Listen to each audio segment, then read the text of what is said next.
नमस्कार। आप सुन रहे हैं कहानी गोल्ड। आइए दोस्तों सुनते हैं डॉक्टर पुष्पा सक्सेना जी की लिखी कहानी अपने पंख पसारो आकांक्षा। संडे के दिन चाय के कप के साथ शरद ने अखबार खोला था। पूरे सप्ताह ऑफिस की व्यस्तता के बाद एक इसी दिन उसे कुछ आराम का मौका मिलता था। कभी सोचता अच्छा होता किसी बड़ी कंपनी का उच्च अधिकारी होने की जगह किसी कॉलेज में प्रोफेसर बन जाता। कॉलेज में छुट्टियां तो मिलती। अचानक उसकी निगाह एक विज्ञापन पर पड़ी। रोज गार्डन में गुलाबों की प्रदर्शनी थी। शरद का मन खिल उठा। फूलों से उसे बहुत प्यार था। विशेषकर गुलाब उसकी पहली पसंद थे। अपने घर में भी उसने अलग अलग रंगों वाले गुलाबों की रंगीन क्यारियां बनवा रखी थीं। उसकी कोशिश रहती वह गुलाब के अनूठे रंगों से अपने गार्डन को सजा सके। उसके दोस्त हंसते।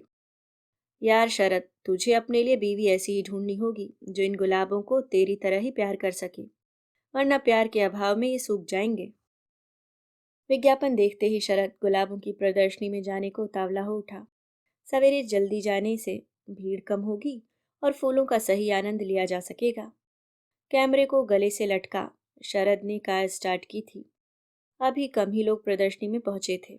चारों ओर हवा में झूमते गुलाबों पर मुग्ध दृष्टि डालते शरद की नजर एक अनोखे गुलाब पर अटक गई।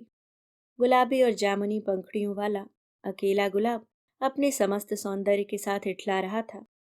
शरद ने जैसे ही कैमरा क्लिक किया, गुलाबों को प्यार भरी नजरों से सहलाती एक लड़की भी तस्वीर में उतर आई। शायद उसी पल वह वहां आई थी। कैमरे से नजर हटा शरद ने उस लड़की को देखा था। गुलाब के सौंदर्य से होड़ लेती उस लड़की ने गुलाबी सलवार सूट के साथ जामुनी चुन्नी ओढ़ रखी थी। विस्मित शरद कुछ कह पाता कि लड़की की मीठी आवाज सुनाई दी। एक्सक्यूज मी मिस्टर, किसकी परमिशन से आपने मेरी तस्वीर खींची है? आवाज में तेजी थी। माफ कीजिएगा, आपकी फोटो लेने का मेरा कोई इरादा नहीं था। कैमरा क्लिक करते ही आप उसी गुलाब के पास अचानक आ गईं, जिसे मैं अपने कैमरे में कैद करना चाह रहा था। आप भी मानेंगी, इतना सुंदर और अनूठा गुलाब बहुत रेयर होगा। शालीनता से शरद ने सफाई देनी चाहिए। आपकी बातों में मैं नहीं आने वाली। हो सकता है आपने गुलाब की नहीं मेरी ही फोटो लेनी चाहिए हो। ये बात तो तब संभव थी जब मैं जानता कि आप इस समय स्पॉट पर आने वाली हैं। आप अपना एड्रेस दे दीजिए। इस नायाब गुलाब के चित्र के साथ आपकी फोटो आप तक पहुंच जाएगी। यानी कि आप मेरा पता लेकर मेरे घर आ पहुंचेंगे? बाय द वे, अगर आप कोई प्रोफेशनल फोटोग्राफर हैं और इस नायाब फोटो को किसी कंपटीशन या मैगजीन में भेजने की योजना बना रहे हैं, तो आने वाली मुश्किल से सावधान रहें। स्वर में चेतावनी सी थी। कमाल करती हैं। ये कैसे सोच लिया कि मैं कोई प्रोफेशनल फोटोग्राफर हूँ? एक बड़ी कंपनी में अच्छी भली नौकरी करता हूँ। फोटोग्राफी मेरी हॉबी है। फॉर योर इंफॉर्मेशन, ये फोटोज मेरे एल्बम में रहेंगी। अगर ऐसा है तो मेरे साथ वाली फोटो कैमरे से इरेज कर दीजिए और इस गुलाब की जितनी चाहे फोटो खींचते रहिए। लड़की ने कड़ाई से कहा। अगर आपको किसी सुंदर चीज को मिटाने का इतना ही शौक है तो लीजिए, आप खुद इरेज कर दीजिए। वैसे आप खुद इरेज कर दीजिए। वैसे ये फोटो आपके एल्बम की शोभा बढ़ा सकती है। शरद ने अपना कैमरा लड़की को देते हुए कहा। कैमरे में लिए गए चित्र को देखती लड़की के चेहरे पर एक मुग्ध भाव आया। आप सच कह रहे हैं, इस फोटो का मिसयूज नहीं किया जाएगा? लड़की ने अविश्वास से कहा।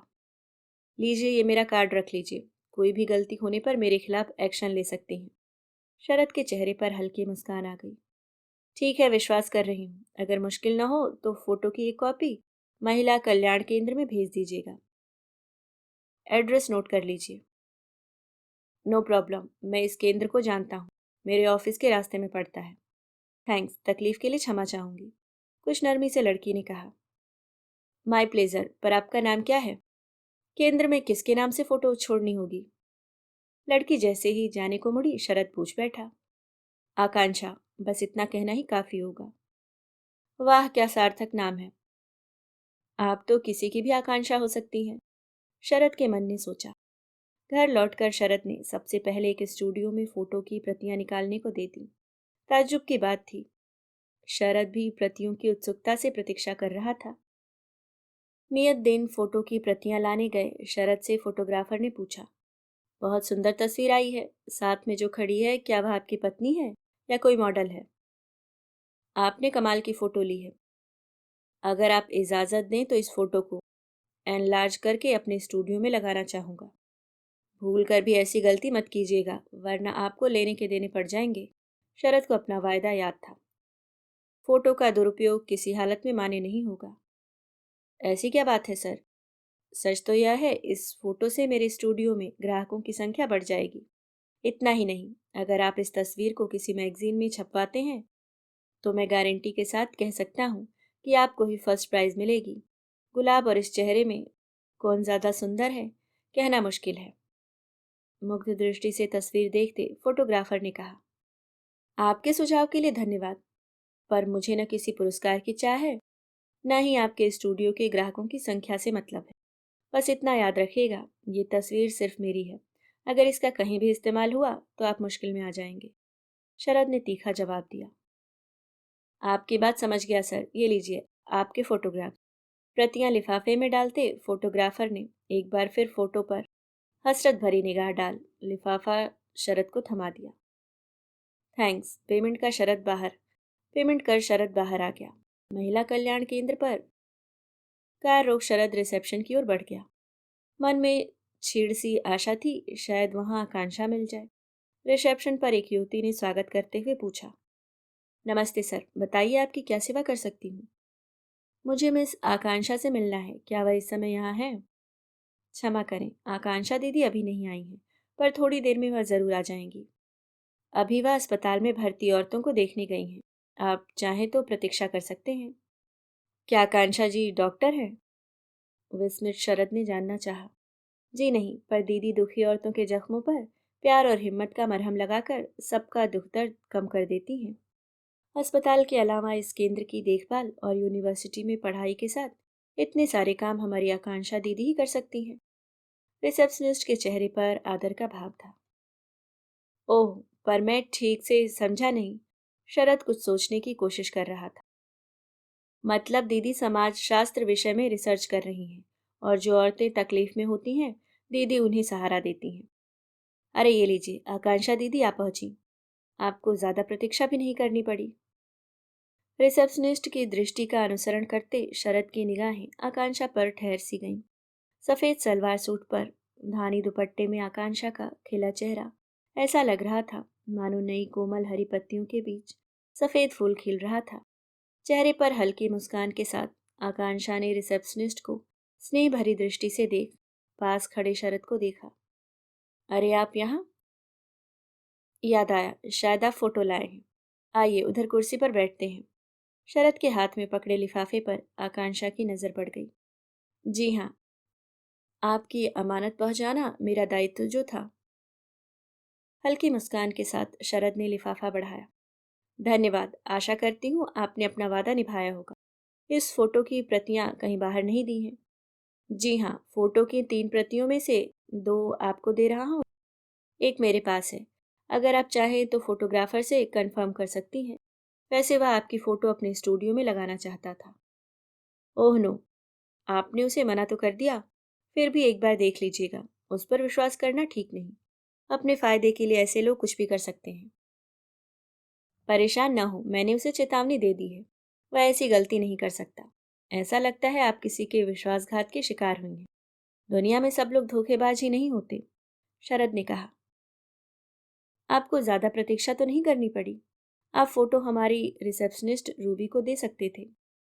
शरद की बात का उत्तर दे उसने अपनी बात कही। आप इस केंद्र से कैसे जुड़ी? रिसेप्शनिस्ट आपके कामों की बहुत तारीफ कर रही थी। यह केंद्र मेरा घर है। यहाँ रहने वाली शोषित परिवार से निर्वासित स्त्रियां ही मेरा परिवार है। आपके विचार जानकर बहुत खुशी हुई। मुझे यकीन है आपकी प्रेरणा से इन स्त्रियों को नया जीवन मिले। मुझे यकीन है आपकी प्रेरणा से इन स्त्रियों को नया जीवन मिल सकेगा। मैं मानता हूँ हमारा समाज आज भी स्त्रियों को उनका प्राप्य नहीं दे सका है। मुझे खुशी है आप ऐसा सोचते हैं, वरना पुरुषों की गलती के लिए भी औरतों को ही दोषी ठहराया जाता है। पता नहीं कैसे समाज की सोच को बदला जा सकता है। पता नहीं कैसे समाज की सोच को बदला जा सकता है। आकांक्षा के चेहरे पर आक्रोश था। मेरा सोचना है कि एक दिन स्त्रियों को उनका प्राप्य अवश्य मिल सकेगा। बस स्त्री को अपनी शक्ति पहचाननी है। मुझे विश्वास है आप जैसी नारी की प्रेरणा से स्त्रियों में जागरूकता लाई जा सकती है। आपको बहुत देर हो रही होगी। आपको बहुत देर हो गई होगी। मेरा भी काम का समय हो गया। फोटो पहुंचाने के लिए धन्यवाद। अचानक हाथ जोड़ आकांक्षा ने विदा मांग ली। आकांक्षा द्वारा उसे इस तरह अकस्मात विदा देने की बात से शरद के चेहरे पर विस्मय और खिसियाहट स्पष्ट थी। क्या कारण हो सकता है कि इतनी सुंदर शिक्षित लड़की को समाज सेवा के लिए ऐसी ही जगह काम करना था? रिसेप्शनिस्ट ने बताया था आकांक्षा समाज शास्त्र विषय में शोध कार्य कर रही है। इसी उधेड़बुन में वह घर पहुंच गया। मालिक को आया देख रामू ने चाय की ट्रे सामने रख दी।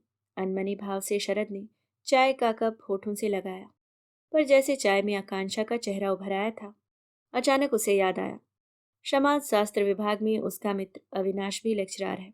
वह जरूर आकांक्षा के बारे में जानता होगा। अविनाश से मिलने की सोच करके शरद को काफी आश्वस्ति महसूस हुई। वैसे वह स्वयं भी सोच रहा था, जरा सी देर के परिचय में उसे उस लड़की के बारे में जानने की इतनी उत्सुकता क्यों है? भविष्य में उससे शायद ही कभी मिलना हो। अरे शरद, कहो आज हमारी याद कैसे आई? सुना है अब अपनी कंपनी में बड़े ऊंचे पद पर पहुंच गए हो। बहुत दिनों बाद शरद को अपने विभाग में देख अविनाश विस्मित और खुश था। ऐसी बात नहीं है, भला कोई अपने दोस्तों को भुला सकता है। बस काम के प्रेशर की वजह से मिल नहीं पाया। तो सुना कैसा है? यूनिवर्सिटी की नौकरी में तो छुट्टियों का मजा रहता है। शरद ने सफाई दी। तू चाहे तो तू भी नौकरी बदल ले, पर तेरी कंपनी वाले ठाठ यहाँ नहीं मिलेंगे। अब बता, तू किस काम से आया है? सिर्फ मुझसे मिलने ही तो आया नहीं है। क्यों, ठीक कहा ना? अविनाश शरारत से मुस्कुराया। क्यों, क्या बिना काम के तेरे पास आना गुनाह है? हाँ, मानता हूँ इधर कुछ दिनों से नहीं आ पाया, वरना क्या पुरानी मीठी यादें भुलाई जा सकती हैं? अरे मैं तो मजाक कर रहा था। चल कैफेटेरिया चलते हैं। बहुत दिनों से तेरे साथ कॉफी का मजा नहीं लिया है। दोनों साथ उठ खड़े हुए। कैफेटेरिया में विद्यार्थियों की भीड़ थी। दोनों एक कोने की खाली टेबल पर बैठ गए। अविनाश ने वेटर को कॉफी लाने के निर्देश देकर पूछा, कुछ खाने को मंगाऊं? नहीं यार, कभी तेरे घर आऊंगा तब शीला भाभी के हाथ का बना खाना खाऊंगा। कैसी हैं भाभी जी? अच्छी भली है। आजकल समाज सेवा की धुन चढ़ी है। हमारे विभागाध्यक्ष डॉक्टर नारंग ने अपनी माँ की स्मृति में एक महिला कल्याण केंद्र खोला है। शीला वहाँ की स्त्रियों को कढ़ाई बुनाई सिखाने जाती है। वैसे वहाँ की सर्वे सर्वा एक मिस आकांक्षा है। कमाल की लड़की है आकांक्षा। वाह, इन सो कॉल्ड मिस आकांक्षा में ऐसी क्या बात है जिसने हमारे दोस्त को भी इम्प्रेस कर रखा है? अगर तुम उससे मिलोगे तो तुम समझ सकोगे बुद्धि और सौंदर्य का मिलन किसे कहते हैं। हर परीक्षा में टॉप किया है। उसे तो जो देखेगा उस पर न्यौछावर हो जाएगा। लगता है मेरा दोस्त भी उस पर निछावर है, भाभी से कहना होगा। शरद ने परिहास किया। मेरी छोड़। आकांक्षा ने गंभीर्य का ऐसा कवच ओढ़ रखा है कि वो तो लड़कियों से भी बात नहीं करती। वैसे हेड उस पर बहुत भरोसा करते हैं। अगर तू चाहे तो तुझे मिलवा सकता हूँ। तू तो अभी तक शादी के बंधन में नहीं बंधा है। अविनाश ने मजाक किया। रहने दे, मुझे किसी समाज सेविका से शादी नहीं करनी है। पति सेवा की जगह समाज सेवा होगी। पागल है। अरे आकांक्षा का तो रिसर्च का विषय ही ऐसी स्त्रियों से संबंधित है। उनकी आज की स्थिति और उनके निर्वासन के कारण आदि जानने के लिए ही उसने उस केंद्र में रहने का निश्चय किया है। प्रताड़ित स्त्रियों को वह नई राह और जीना सिखाती है। मैं तो कहता हूँ बड़े जीवट वाली लड़की है। उसकी तो जितनी भी तारीफ की जाए कम है। अविनाश के चेहरे पर प्रशंसा थी। थैंक्स यार, अब चलता हूँ। हाँ, कॉफी बहुत अच्छी थी। किसी दिन तेरे घर आऊंगा। भाभी जी को मेरी याद दिला देना। अचानक शरद उठ खड़ा हुआ। अविनाश से हाथ मिला, कार में जा बैठा। आज ऑफिस में अवकाश था। अनायास ही उसने कार केंद्र की ओर मोड़ दी। रिसेप्शनिस्ट ने उसे पहचान लिया। आइए सर, अभी दीदी को बुलाती हूँ। वह अंदर ही कुछ काम कर रही हैं। रिसेप्शनिस्ट भीतर चली गई। शरद कोने में पड़ी कुर्सी पर बैठ गया। समझ में नहीं आ रहा था वह आकांक्षा से मिलने को इतना उत्सुक क्यों था। कोई बहाना तो बनाना ही पड़ेगा। आश्रम से आती आकांक्षा को देख शरद खड़ा हो गया। अरे आप कैसे आए? आप तो फोटो उसी दिन दे गए थे। आकांक्षा विस्मित थी। आज फोटो देने नहीं आया हूँ। असल में आपके आश्रम और आपके कार्यों की बहुत तारीफ सुनी है। आपके इस पुनीत कार्य में मैं भी अपना कुछ सहयोग देना चाहता हूँ। आपका आश्रम देखना चाहता हूँ। धन्यवाद मिस्टर कुमार। आपको निराश करते हुए दुख है, पर इस मंदिर जैसे आश्रम में मैंने पुरुषों का प्रवेश सर्वथा निषिद्ध कर रखा है। गंभीरता से आकांक्षा ने कहा। पुरुषों से इस नाराजगी की कोई खास वजह? कहीं ऐसा तो नहीं कि आपको किसी ने धोखा दिया है या? मैंने अपनी व्यक्तिगत जिंदगी के बारे में किसी को भी बात करने का अधिकार नहीं दिया है। अब क्या आपको कुछ और कहना है? क्या सिर्फ पुरुष होने के कारण मुझे आश्रम को आर्थिक सहायता देने का भी अधिकार नहीं है? आश्रम की स्त्रियों को स्वावलंबी और स्वाभिमानी बनाने की शिक्षा दी गई है। अपने हुनर से वे स्वावलंबी बन रही हैं। अनुदान की अपेक्षा आप किसी और तरीके से उनकी मदद करना चाहें तो ठीक होगा। उदासीन स्वर में आकांक्षा ने कहा। बताइए, मैं और किस तरह से उनकी मदद कर सकता हूँ? मुझे कुछ सहायता करके खुशी मिलेगी। कुछ ही दिनों बाद आश्रम की स्त्रियां एक सांस्कृतिक कार्यक्रम का मंचन करने वाली हैं। अनुदान की जगह अगर आप इस कार्यक्रम के टिकट बेचने में मदद कर सकें तो आभार मानूंगी। हम सिर्फ अनुदान में विश्वास नहीं रखते। वाह, ये तो बहुत अच्छी बात है। मैं पूरी कोशिश करूंगा ज्यादा से ज्यादा टिकट बेच सकूं। शरद का चेहरा खिल उठा। एक बात याद रखिए, मुझे इम्प्रेस करने के चक्कर में कहीं खुद ही सारे टिकट मत खरीद लीजिएगा। पहली बार आकांक्षा के चेहरे पर मीठी मुस्कान थी। शरद मुग्ध देखता रह गया। यानी कि आप जानती हैं मैं आपको इम्प्रेस करना चाहता हूँ। वैसे क्या चाय के लिए नहीं पूछिएगा? आज तो ऑफिस में भी चाय नहीं पी है। शरद ने मजाक किया। एक बात स्पष्ट करना चाहूंगी, मुझे इम्प्रेस करने के चक्कर में अपना समय बर्बाद करने की गलती भूल कर भी मत कीजिएगा। आपको बता दूं, यहाँ चाय कौन बनाती है? सब जानता हूँ आपके आश्रम में किस तरह की दुखी और असहाय स्त्रियां रहती हैं। आप उन्हें अपना परिवार मानती हैं। कहिए, ठीक कहा है ना?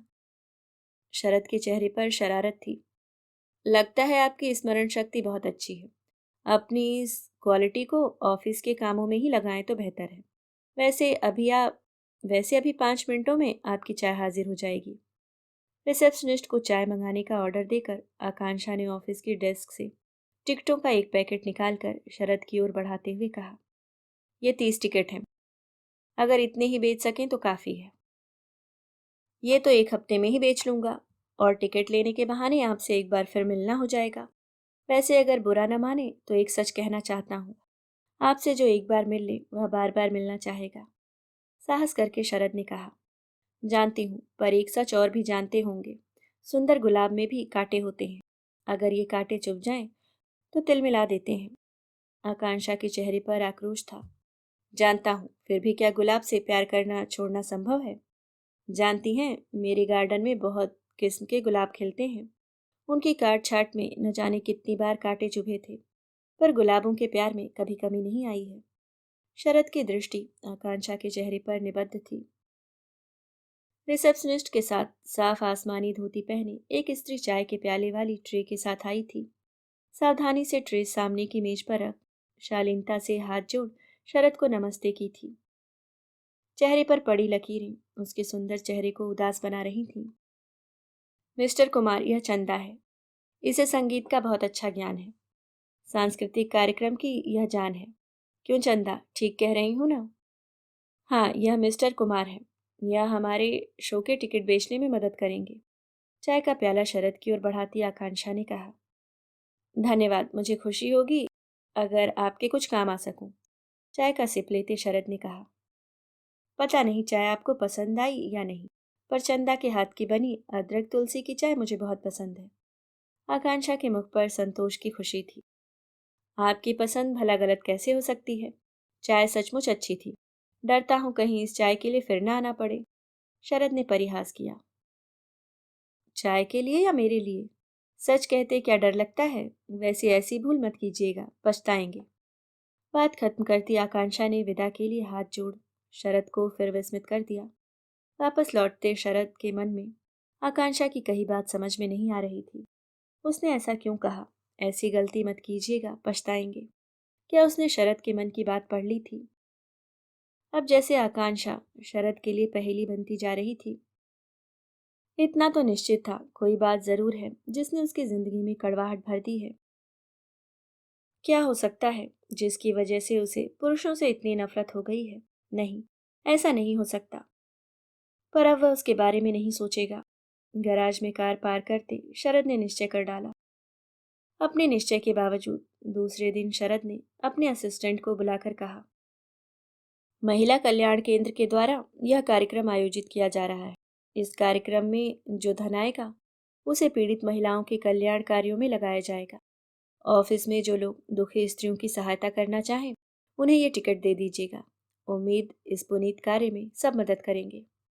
क्यों नहीं सर, लोग पिक्चर देखने में भी तो इतने पैसे बर्बाद कर देते हैं। ये तो पुण्य का काम है, असिस्टेंट ने चापलूसी भरे शब्दों में कहा। वह अच्छी तरह से समझता था, साहब का काम पूरा करने के बहुत फायदे हैं। 4 दिनों में 30 टिकट बिक जाना कठिन काम नहीं था। भले ही पीठ पीछे कुछ एक ने कहा, ये हमारे कुमार साहब को समाज सेवा का शौक कब से हो गया? शायद अपनी किसी गलती का प्रायश्चित कर रहे हैं। जो भी हो, शरद के असिस्टेंट को अपने काम में तो कामयाबी मिल ही गई थी। आकांक्षा को एकत्रित की आकांक्षा को एकत्रित की गई राशि देने के बहाने फिर उससे मिलने का बहाना शरद को फिर उससे मिलने का बहाना मिल ही गया। वाह, आपने तो कमाल कर दिया। धन्यवाद के साथ आपको ये वीआईपी कार्ड देना मेरा फर्ज बनता है। आपके लिए प्रोग्राम में सबसे अगली सीट पर स्थान रहेगा, पर समय से आना पड़ेगा। ये इसलिए कह रही हूँ क्योंकि आप एक व्यस्त अधिकारी हैं। आपके लिए तो समय से पहले आना मेरा सौभाग्य होगा। वैसे मैंने कोई इतना बड़ा काम नहीं किया है कि मुझे वीआईपी बना दिया जाए।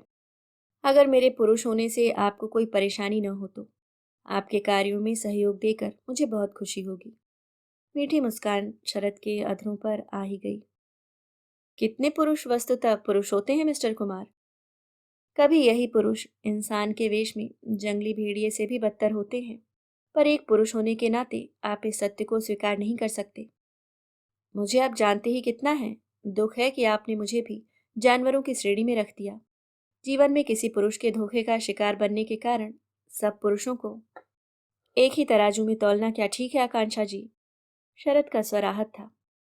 माफ कीजिए, आपको निशाना बनाना मेरा लक्ष्य नहीं था। आपने यह कैसे सोच लिया कि मैं किसी का शिकार बन सकती हूँ? नहीं, शायद गलत कह रही हूँ।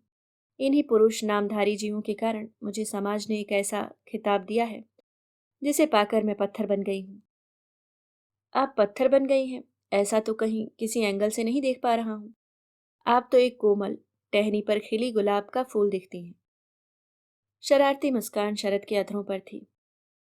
गुलाब के फूलों की जात यानी किस्मों के नाम होते हैं, पर मेरे पास गुलाब जैसा कुछ नहीं है। आकांक्षा ने अजीब स्वर में कहा। आपकी बातें समझ नहीं पाया। मेरे लिए आप पहेली बनती जा रही हैं। मुझे पहेली ही बने रहने दें। समाधान पाने के प्रयास में बहुत निराशा होगी। एक दिन बाद प्रोग्राम है, बहुत काम करने हैं। आप ठीक समय पर आ जाइएगा। जो भी हो, आप अगर पहेली हैं तो मैं समाधान खोजकर ही चैन से सो सकूंगा। शरद दृढ़ था। परेशान न हो मिस्टर कुमार, समाधान खोजने में आपकी बहुत लोग सहायता करेंगे। अब माफी चाहूंगी। अचानक आकांक्षा उठकर चली गई। विस्मित शरद उसे जाते देखता रह गया। शरद परेशान था। आकांक्षा उसकी समझ से परे थी। उसने क्यों कहा उसके पास गुलाबों जैसा कुछ नहीं है? पर सिर्फ आकांक्षा ही क्या किसी गुलाब से कम है? शरद जितना ही आकांक्षा के बारे में ना सोचना चाहता था, वह उसके दिमाग पर हावी होती जा रही थी। यह तो निश्चित था, उसके मन पर कोई आघात पहुंचा था। पर क्या? काश वह पहेली बूझ पाता। शरद को लगता शायद वह आकांक्षा को चाहने लगा है। यह तो सच था, उसमें चुंबकीय आकर्षण है। पर उसकी उदासीनता शायद किसी को भी अपने पास नहीं आने देती। यही तो अविनाश ने भी कहा था। इसी उधेड़बुन में शरद की आग लगी ही थी कि फोन की घंटी बज उठी। अलसाए शरद ने फोन उठाया। दूसरी ओर उसके चाचा थे। शरद बेटा, कैसे हो? तुम्हें नींद से उठा दिया। कल मैं तुम्हारे पास पहुंच रहा हूँ। रिसीव तो करोगे ही, पर पिछली बार की तरह लेट मत हो जाना। चाचा जी की हंसी ने शरद को चैतन्य कर दिया। डोंट वरी चाचू, समय से पहले आ जाऊंगा। फोन रखकर शरद के अधरों पर मुस्कान आ गई। दूसरे दिन चाचा के आ जाने से शरद बहुत खुश था। चाचा उसे बेटे की तरह से प्यार करते थे। दोनों के बीच चाचा भतीजे से ज्यादा दोस्ती का रिश्ता था। शरद उनके साथ अपने दिल का हर राज आसानी से खोल सकता था। चाचा को शहर घुमाने के लिए उसने ऑफिस से छुट्टी ले ली। आप बहुत अच्छे समय पर आए हैं। कल यहाँ के महिला कल्याण केंद्र द्वारा एक कल्चरल प्रोग्राम होने वाला है। मुझे वीआईपी कार्ड मिला है। आपको भी चलना होगा, शरद ने खुशी से कहा। वाह बेटा, तुम कब से महिलाओं का कल्याण करने लगे? चाचा ने मजाक किया। दूसरे दिन शरद बेहद उत्साहित था। ठीक समय पर पहुंचने की बात उसे याद थी। नियत समय पर चाचा के साथ शरद कार्यक्रम स्थल पर पहुंच गया। द्वार पर गुलाब की कलियां देकर उनका स्वागत किया गया। हॉल में शरद की आंखें आकांक्षा को खोज रही थीं, पर आकांक्षा कहीं नहीं दिखी। कार्यक्रम का संचालन मिस्टर नारंग कर रहे थे। उनके साथ शहर के एनजीओ के 2 सदस्य मंच पर थे। मिस्टर नारंग ने केंद्र के बारे में बताते हुए आकांक्षा की भूरी भूरी प्रशंसा की। शरद का जैसे उत्साह ही खत्म हो गया था। अचानक गुलाबी रंग की साड़ी में आकांक्षा ने मीठी सी आवाज में माइक पर धन्यवाद देना शुरू किया था। उसकी वाणी और अनुपम सौंदर्य से हॉल में सन्नाटा सा खिंच गया। शरद उसे अपलक निहारता रह गया। तभी पास बैठे चाचा की आवाज ने उसे चौंका दिया। अरे आकांक्षा यहाँ? इतने दिनों बाद आज आकांक्षा यहाँ मिलेगी, सोचा भी नहीं था। आप आकांक्षा को जानते हैं चाचू? शरद विस्मित था। मैं ही क्या, फूलपुर का हर इंसान आकांक्षा को जानता है। बड़ी लंबी कहानी है। ऐसी क्या बात है चाचू? शरद का रोम रोम जैसे कान बन गया हो। अब तो उस पहेली को बूझने का समय आ पहुंचा था, जिसे जानने के लिए वह बेचैन था। कार्यक्रम से तो उसका मन उचाट हो गया था। अपनी क्षमता के अनुसार केंद्र की स्त्रियों का प्रदर्शन अच्छा ही था। निश्चय ही उनकी इन सफलता में आकांक्षा के कुशल निर्देशन और नेतृत्व का कमाल था। पर शरद को तो घर जाने की जल्दी थी। घर चलकर बात करते हैं, कल आकांक्षा से भी मिलूंगा। आज तो वह व्यस्त है। चाचा निश्चिंत थे।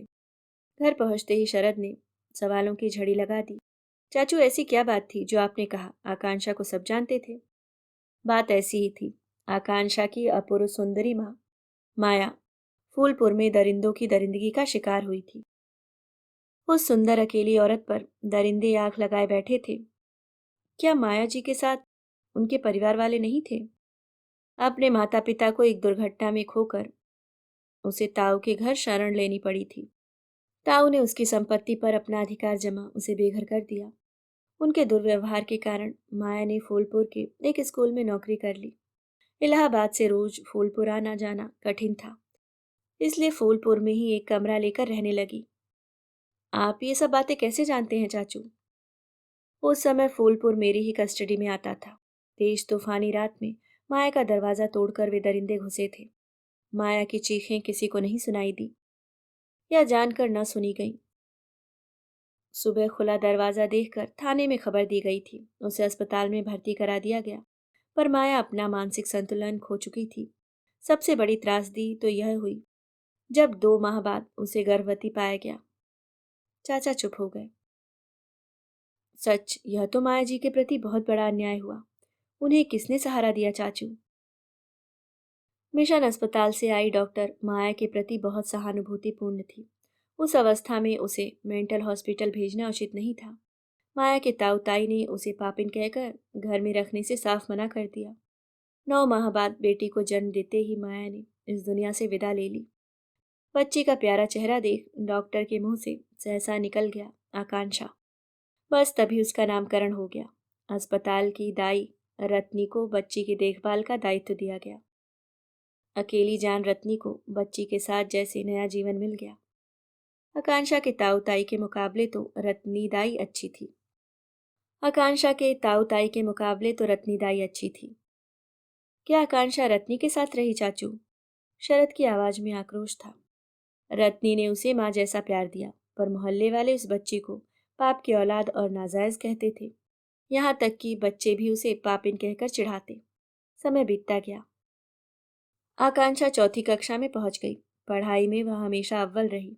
स्कूल में एक फॉर्म भरती आकांक्षा ने अपना नाम आकांक्षा नाजायज लिखा तो टीचर स्तब्ध रह गई। वास्तविकता जानने पर टीचर ने रत्नी को समझाकर आकांक्षा को अपनी मिशन में काम कर रही विधवा बहन के पास पढ़ने के लिए भेज दिया। मुझे खबर मिलती रही। आकांक्षा बड़ी हो चुकी थी और नाजायज का अर्थ समझने लगी थी। दुख इस बात का है कि फूलपुर का कोई व्यक्ति अचानक मिलने पर आकांक्षा के घाव को रेत देता। एक अखबार में पुरस्कार लेती आकांक्षा को देखा था, इसलिए आज पहचान गया। ओह, इसलिए वह किसी के सामने नहीं खुलती, अपने को सबसे अलग और दूर रखती है। मुझे वह हमेशा एक अनबूझ पहेली ही लगी। तुम आकांक्षा को कितना और कैसे जानते हो? तभी उनकी नज़र टीवी पर रखे एक फोटो पर पड़ी, जिसमें आकांक्षा गुलाब के फूल से होड़ लेती खड़ी थी। हम्म, तो तुम्हारा आकांक्षा के साथ कोई अफेयर चल रहा है? चाचा गंभीर थे। ऐसा बिल्कुल नहीं है चाचू, पर न जाने क्यों मैं उसके प्रति गहरा खिंचाव महसूस करता हूँ। शरद निसंकोच पूरी कहानी सुना गया। उसके साथ शादी का इरादा तो नहीं रखते बरखुरदार? अगर ऐसा हो तो मैं अपना सौभाग्य मानूंगा, शरद ने सच्चाई से कहा। उसकी सच्चाई जानते हुए भी क्या अपनी माँ को इस शादी के लिए राजी कर सकोगे? उस काम के लिए आप पर पूरा भरोसा है। पापा के न रहने पर माँ आप पर ही तो विश्वास रखती हैं। ठीक है, पर पहले तुम तो आकांक्षा से हाँ कहला लो। चाचा जैसे सोच में पड़ गए थे। शुक्रिया चाचू, आपने तो मेरी प्रॉब्लम ही हल कर दी, इसलिए तो आप मेरे प्यारे चाचू हैं। शरद को रात काटनी मुश्किल लग रही थी। कैसे सवेरा हो और वह आकांक्षा के सामने अपने दिल का राज खोल दे। क्या कमी है आकांक्षा में? अगर उसकी माँ के साथ कुछ गलत हुआ तो उसमें आकांक्षा का क्या दोष? आज वह समझ पा रहा था। वह आकांक्षा की ओर न सिर्फ उसके अनुपम सौंदर्य की वजह से आकृष्ट था, बल्कि उसके पूरे वजूद ने शरद को अपने मुंह पाश में जकड़ लिया था। शरद को आया देख आकांक्षा का चेहरा खिल उठा। माफ कीजिएगा, कल आपको इतने सुंदर प्रोग्राम के लिए बधाई नहीं दे सका, शरद ने कहा। धन्यवाद, आपके सहयोग के लिए हम सब भी आभारी हैं, मीठे स्वर में आकांक्षा ने उत्तर दिया। आकांक्षा जी, आज आपसे कुछ मांगने आया हूँ। देने का वादा करना होगा। मैं आपको क्या दे सकती हूँ? अगर संभव हुआ तो वादा पूरा करके जरूर खुशी होगी। क्या आप मुझे अपना जीवन साथी बना सकती हैं? मैं आपको बहुत चाहता हूँ। जीवन भर आपका साथ देता रहूंगा। बिना किसी भी भूमिका के अचानक शरद कह गया। क्या? क्या कह रहे हैं आप? आकांक्षा का चेहरा पीला पड़ गया। मैं आपकी पूरी कहानी जानता हूँ। जो हुआ उसके लिए आप कतई जिम्मेदार नहीं हैं। सब कुछ जानते हुए आप ऐसा प्रस्ताव रखकर मेरा उपहास क्यों करना चाहते हैं? आपका उपहास नहीं, अपना सत्य बता रहा हूँ। जिस दिन से आपको देखा है, एक अजीब सी कशिश महसूस करता रहा, और अब अपने दिल का सत्य जान चुका हूँ। प्लीज आकांक्षा, मुझे स्वीकार कर लो। जब से समझ आई, अपने लिए पापिनी की बेटी नाजायज शब्दों में भरा तिरस्कार ही झेला है। आपको उस अपमान का भागी कैसे बनने दे सकती हूँ? मुझे क्षमा करें। अगर ऐसी बात है तो मैं कहूंगा, आपकी ये समाज सेवा झूठ है, तेज आवाज में शरद ने कहा। क्या कहा? मेरी समाज सेवा झूठ है? किस आधार पर आप ऐसा कह सकते हैं? आवाज भीगी सी थी। सच ही तो कह रहा हूं। जो अपने मन की कुंठा से मुक्त नहीं हो सकी, वह दूसरों का मार्गदर्शन कैसे कर सकती है? आपको तो अपनी माँ या अपने लिए कहे गए अपशब्दों को चुनौती की तरह स्वीकार करके सबका डटकर विरोध करना चाहिए था। पर आपने क्या किया? अपने को सबसे अलग काट कर अपने लिए अकेलेपन की सजा खुद तय कर ली। आप समझ नहीं रहे हैं। पूरे समाज से लड़ पाना क्या इतना आसान होता है? न जाने मेरी माँ मुझे जन्म देने तक कैसे जीवित रह पाई। आकांक्षा का स्वर भीग आया। माँ का दुख याद करने की जगह आपको तो अपनी आक्रोश की आग से समाज में चेतना जगानी चाहिए थी। आप आज तक वही पुराना दुख जी रही हैं। नाजायज और नपुंसक तो वह दरिंदे थे जिन्होंने रात के अंधेरे में एक अबला का जीवन नष्ट किया। शरद की आवाज में उत्तेजना थी। चेहरा क्रोध से लाल हो उठा। उस चेहरे को विस्मय विमुक्त आकांक्षा ताकती रह गई। आज तक किसी ने मुझे इस तरह से चुनौती नहीं दी, मिस्टर कुमार। आप ठीक कहते हैं, मुझे कुंठा मुक्त होना चाहिए। आकांक्षा के नयन छलछला आए। इसी बात पर मेरी अर्जी मंजूर कर लो आकांक्षा। तुम्हारे पास कुंठा को फटकने भी नहीं दूंगा। मेरा प्यार सब भुला देगा। शरद की उत्सुक दृष्टि आकांक्षा के चेहरे पर निबद्ध थी। आपको मेरी माँ की दुर्भाग्यपूर्ण कहानी किसने सुनाई मिस्टर कुमार? उस घटना के समय मेरे चाचा इलाहाबाद में सीनियर सीनियर एसपी थे। उन्होंने ही उन दरिंदों को सजा दिलवाई थी। आज भी उन्हें दुख है। उन वहशियों को फांसी नहीं दिलवा सके। मुझे विश्वास है समाज में चेतना आएगी। समाज बलकृत स्त्री से नहीं, बलात्कारियों से घृणा करेगा। उन्हें फांसी की सजा दी जाएगी। चाचा जी तुम्हें जानते हैं, उन्होंने ही तुम्हारी हाँ सुनने के लिए मुझे यहाँ भेजा है। आपने तो मेरा दृष्टिकोण ही बदल दिया मिस्टर कुमार। मैं सोच भी नहीं सकती थी कोई पुरुष आप जैसा विचार भी रखता होगा। हमेशा डरती रही, यहाँ तक कि साथ की लड़कियों से भी मित्रता नहीं कर पाई। हमेशा यही डर रहा, कहीं वे मेरी कहानी जानकर मुझसे नफरत न करें। आप नहीं जानते बचपन से कितनी नफरत और अपमान का जहर मैंने पिया है। आकांक्षा का गला भराया। दूसरों के विवाह होते देख क्या कभी आपके मन में विवाह की इच्छा नहीं हुई आकांक्षा? नहीं, एक बात मुझ पर हावी रही। अगर कभी कोई समझदार सुपात्र व्यक्ति मिला भी होता और उससे शादी भी होती तो हमेशा डर लगा रहता। जो अपमान का जहर मुझे पीना पड़ा, कहीं वही अपमान मेरे जीवन साथी और नाजायज माँ की संतान कहलाकर मेरी संतान को न सहना पड़े। सच तो यह है पुरुष मात्र से नफरत की वजह से मैंने कभी शादी की बात भी नहीं सोची। अब तो यह डर अपने मन से निकाल फेंको आकांक्षा। किसकी मजाल जो मेरी पत्नी मेरे बच्चों की ओर नजर उठाकर भी देख सके। कुछ उल्टा सीधा कहना तो दूर की बात है, मुझे हिम्मती इंसान तो मानोगी? अब तो हाँ कह दो आकांक्षा। एक रिक्वेस्ट है, मिस्टर कुमार नहीं, मैं तुम्हारा शरद बनना चाहता हूँ। शरद की गहरी दृष्टि आकांक्षा के चेहरे पर निबद्ध थी। आकांक्षा को मानो देख शरद व्यग्र हो उठा। मुझ में ऐसा क्या देखा मिस्टर कुमार जो इस हद तक दीवानगी है? वैसे आपके प्रमाण पत्र की जरूरत नहीं है। शीला भाभी से आपकी तारीफें सुन चुकी हूँ। यह तो तय है, आपको मुझसे ज्यादा अच्छी हजारों लड़कियां मिल जाएंगी। हम दोनों के बीच कोई प्रेम संबंध भी तो नहीं है। मेरी जो परिस्थितियां हैं उनमें इतनी जल्दी कोई निर्णय ले पाना संभव नहीं है। इसका मतलब आप प्रेम में तो यकीन रखती हैं। एक सच बताइए, क्या कभी कोई आपकी ओर या आप किसी की ओर आकृष्ट हुई हैं? मेरा तो सवाल ही नहीं उठता। हाँ, अगर कोई आपकी तरह मेरा बाहरी रूप देखकर आकर्षित हुआ भी हो तो मेरी उदासीनता और दृढ़ता के कारण किसी को आगे बढ़ने का साहस नहीं हुआ। उस दृष्टि से आप सचमुच बहुत हिम्मती हैं। आपकी बातों में न जाने क्या बात थी जो आपके साथ मैं अपनी वो बातें शेयर कर सकी जो वर्षों से मेरे सीने में कैद थी। इसका मतलब मुझसे आप प्रेम भले ही ना करें, पर आपके मन में मेरे लिए नफरत तो कतई नहीं है। अब आप मेरी हिम्मत जान ही गई हैं, तो अपना लक्ष्य पूर्ण किए बिना पीछे नहीं हटने वाला। आपको 2 दिन का समय देता हूँ, बशर्ते आपका उत्तर हाँ में होगा। क्या ये धमकी तो नहीं है, या जो आपने हमारे प्रोग्राम के 30 टिकट बेचे उसका मुआवजा चाहते हैं? आकांक्षा हल्के से मुस्कुराई। अच्छा, तो आप मजाक भी कर लेती हैं। शायद अभी आपके व्यक्तित्व के न जाने कितने पृष्ठ खुलने बाकी हैं। शरद भी हंस पड़ा। घर पहुंच चाचा को न देख शरद ने सोचा वह किसी से मिलने गए होंगे। उन्हें सारी बात बताने को उतावला था। आकांक्षा क्या हाँ कहेगी, मन बेचैन था। संध्या का अंधकार घिरता आ रहा था। तभी उसके चाचू ने घर में प्रवेश किया। आप कहाँ गए थे चाचू? कब से आपका इंतजार कर रहा था। शरद ने नाराजगी दिखाई। लगता है तुम्हारी बात बनी नहीं, वरना चेहरा यूं लटका सा ना होता। बिना रुके शरद आकांक्षा के साथ हुई अपनी सारी बातें बता गया। मुझे तो उम्मीद कम लगती है, तुम्हारा प्यार एक तरफा है शरद। नहीं चाचू, उसने स्वीकार किया है। मैं वह पहला इंसान हूँ जिसके साथ उसने अपना दिल खोलकर बातें की हैं। आपको ऐसा क्यों लगा? शरद मायूसी से बोला। अरे बेटा, तेरा अधूरा काम मैं कराया हूँ। तू तो उससे हाँ नहीं करा सका, पर मैं उसकी रजामंदी ले आया हूँ। काम आसान नहीं था, पर तेरी बातों से उसे नई दिशा मिली और बाकी कमी मेरी कोशिश से पूरी हो गई। आखिर तेरा चाचू जो ठहरा। चाचा मुस्कुरा रहे थे। ओह चाचू, आप महान हैं। बहुत बहुत शुक्रिया। खुशी से शरद चाचू से लिपट गया।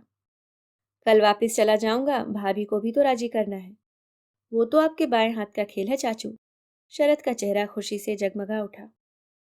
दूसरी सुबह शरद को बेसब्री से इंतजार था, हाथ में अपनी गार्डन के ताजे गुलाबों के साथ। शरद आकांक्षा से मिलने जा पहुंचा। स्वीकृति देकर इस शरद को अनुग्रहित किया है आकांक्षा। देखो, इन गुलाबों में एक भी कांटा नहीं है। अब शरद कुमार के साथ तुम्हारा जीवन भी कंटक रहित होगा। आप पर विश्वास है। अब इस आकांक्षा के जीवन में अगर कभी किसी कांटे ने गलती से भी आने की कोशिश की तो वह चुभ नहीं सकेगा, क्योंकि उसमें प्यार का गुलाबी रंग होगा। हाथ में शरद के लाए गुलाब के फूल लेती आकांक्षा ने कहा। कमाल है, मेरी चाहत ने आपको एक रात में कवित्री बना दिया।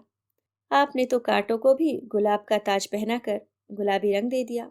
शरद हंस रहा था। कवित्री तो नहीं, पर सच है। आपसे बातें करने के बाद इतना हल्का महसूस कर रही थी, जैसे आकाश में उड़ रही हूँ। यही सच है। अपने पंख पसारो आकांक्षा, तब देख पाओगी सारा आकाश तुम्हारा है। आकांक्षा के माथे पर झूलाई लटों को बड़े प्यार से हटाते शरद ने कहा। उभरते सूर्य की रश्मियों के साथ आकांक्षा के चेहरे पर खुशियों के गुलाब खिल रहे थे।